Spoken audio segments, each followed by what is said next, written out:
Hi guys, welcome back to my YouTube channel. In today's video, I'm going to teach you how to create content that converts.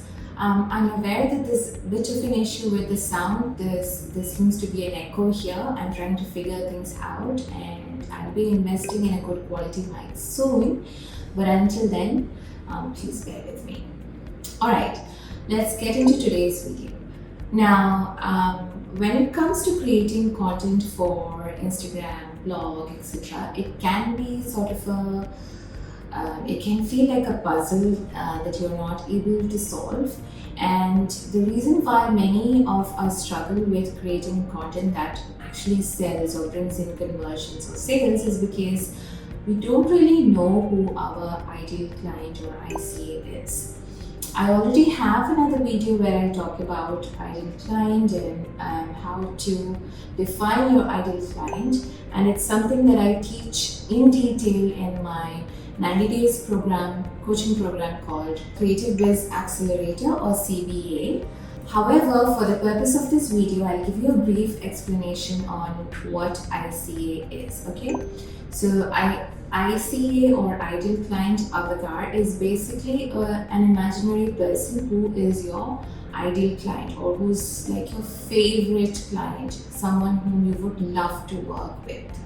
Now, generally, when we ask someone, okay, who is your target customer or whom are you trying to target with your product or service, the answer is women living in Cochin between the age of 30 to 50.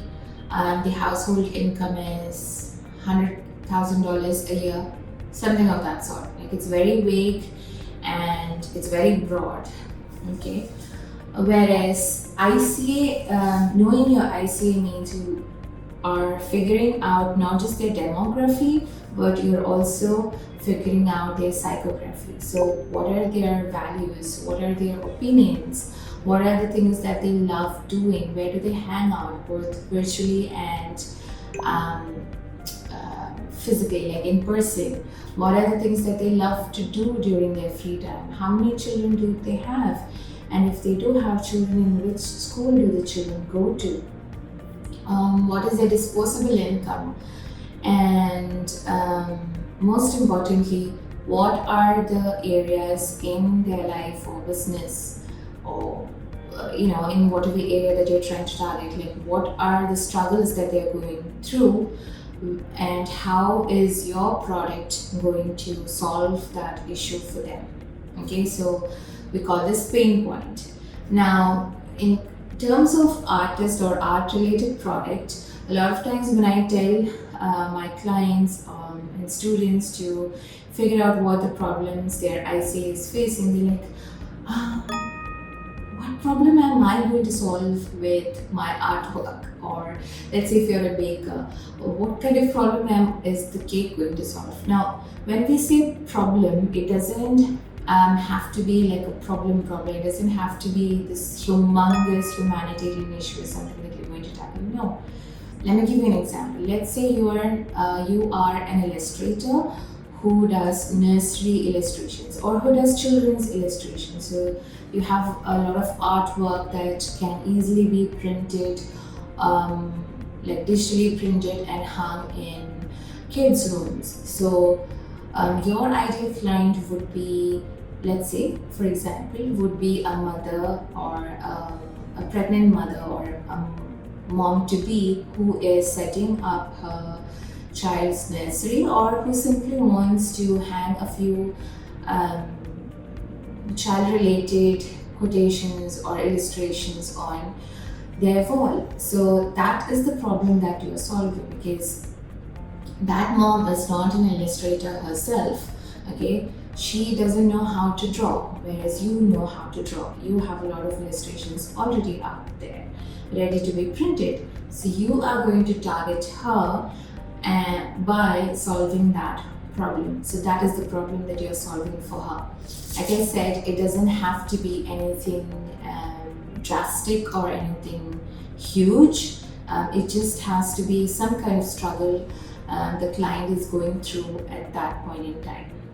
Okay, So you need to know who your ICA is so that you create content that converts. So that is the very first step of coming up with a good content strategy. The second thing to keep in mind when it comes to creating strategy that converts is that you should have a handful of content that is evergreen.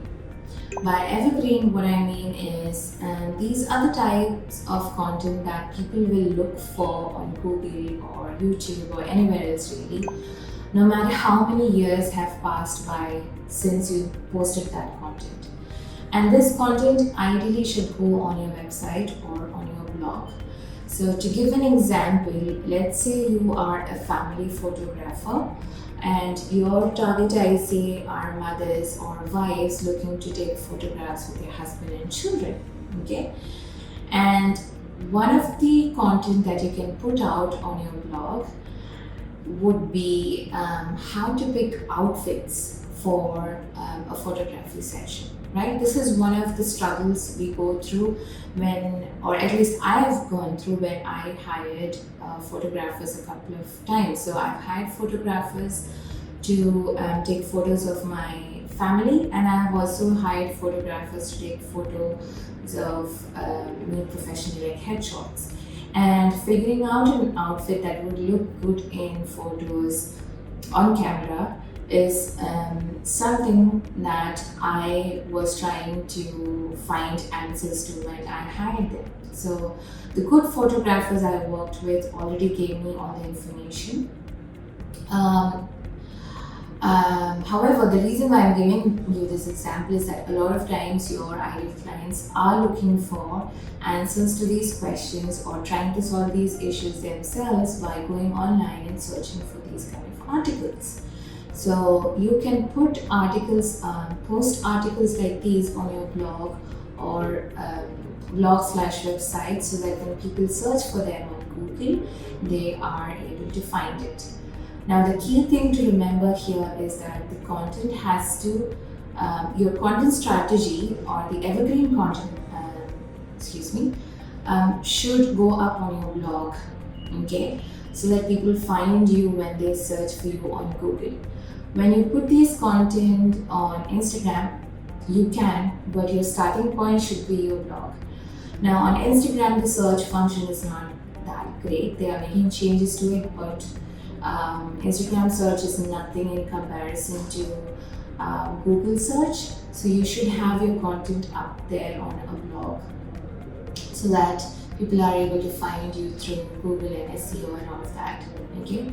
So to summarize, you should have evergreen pieces of content that goes up on your blog, and what you can do is you can then drip those content like blog posts in small, shorter formats onto your email. So in your email newsletter, you can either post the exact same thing in full, or you can post half of it and encourage people to tap on a link that would take you to the blog, and then you drip the content further down onto, let's say, your YouTube channel or onto Instagram in bite-sized format. You can pin the images so that your content goes up on Pinterest and brings you to some traffic as well. But basically, the starting point of your content should be your blog or your website. Now, if you do not have a website yet, a blog is very easy to create. It doesn't cost you any money. You can get on platforms like WordPress or Blogger and start a website. Start a blog. You do not have to purchase a domain or anything. So just get started, get yourself out there. Once you purchase your domain, you can redirect the older link to the new link. So there are solutions for those kind of problems that you can figure out later. So you start with your blog. You need evergreen pieces of content. So when I say evergreen pieces of content, you do not have to churn out blog post after blog post every day or every week. If you have, let's say, 10 really solid evergreen pieces of content on your blog in a year, then that's a great place to be in, okay? And then you can drip down that content onto email, and then you can break it down into smaller chunks and share it one piece at a time on Instagram or any other platform where short form content works really well. So generally, a lot of business, small and creative business owners start out with social, and they do not have any email newsletter in place and no blog or no website in place. That's not how it should be. It should be the other way around. Once you have a content strategy in place, next you have to figure out what your content pillars are. So content strategy broken down into smaller chunks is what we call content pillar. So in general, there are 3 pillars that you can start with. One is educational, where you show your expertise, or where you show your expertise and you build your authority in your particular niche and in the minds of your ideal clients. The second could be relatable. So this can be, it's not really salesy, it's not really in your face, but you are promoting your product or service by sharing content that you and your ICA relates with. Okay. And the third one is, of course, the promotional content, or the ones where you are like in your face and pushing your product or service. Okay, so you need a mix of all. It shouldn't be like promotion and promotion and promotion all the time. Why? Because people do not like being sold to. Okay, just think about yourself. Would you like it if I came to you on a day-to-day basis and just sold my coaching program every day, day in and day out? No, you're going to be put off. You're not going to engage with me, and my engagement and growth is going to go down, which in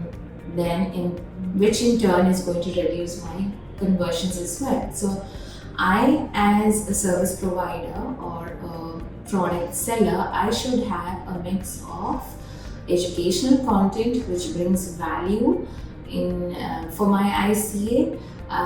If let's say you're not in the field where you can provide anything education, then maybe you can think of entertainment. So it really depends from business to business or product to product, but that is a good place to start. Then I should have some content that's relatable, funny. It creates engagement. It may not bring in sales per se, but it creates engagement, which in turn results in visibility and exposure and all of that. And then the final pillar, or the third pillar, is promotional content that brings me sales. And these are the kind of content where I am telling you guys how good I am as a coach, why you should hire me as a coach, or why you should join my coaching program and all of that. Okay, so to summarize, your content strategy should have good content pillars that helps your ICA in some way, that helps solve the struggles or problems that your ICA is going through. And your content strategy should include at least 10 pieces of solid evergreen content that goes up on your blog and then is stripped down into other areas of your marketing. Okay. The third thing to keep in mind when creating content is to stop seeing people, your followers, as dollar signs. Okay. Remember that you are creating content for human beings. So there's a human on the other side of the screen. So build relationship. So don't go on social media platforms with the sole goal or objective of making money. People do not like being sold to. Like I said earlier, people do not like watching salesy content. What they like is connecting with brands, or with the people or the human beings behind the brands. What they like is understanding the story behind the brand, what goes on behind the scenes and all of that. So make sure that you are connecting with your followers and prospective clients on a very human level.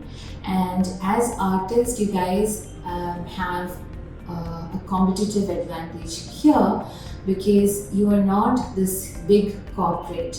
where the company's social media is handled by a team of people who may or may not relate with what the company does, right? You are your own brand. You're like you can consider yourself a personal brand, because a lot of times you are selling the products that you created yourself, and people love connecting with you because they can see you, the business owner, right? So it's pretty much a personal brand. So whether it's Instagram or whether it's blog or whether it's your email newsletter, always maintain that personal connection with people, and remember that you're dealing with human beings here, and they love to connect, they love to feel seen, heard, and validated, and don't see them as dollar signs. Okay. So these are some of the things that you should keep in mind when it comes to creating a content strategy that converts. If you found this video helpful and would like to take this even further by diving deeper into content strategy and coming up with strategies that sell and converts your followers into paying clients, then I highly recommend joining my coaching program called Creative Biz Accelerator. It's a 90 days high touch mentorship program designed specifically for artists and creative business owners. And for further details, you can tap on the link in the description box that will take you directly to all the necessary details and information, and an application form as well. Alright, thank you so much for tuning in today. I'll see you in the next video. Take care. Bye.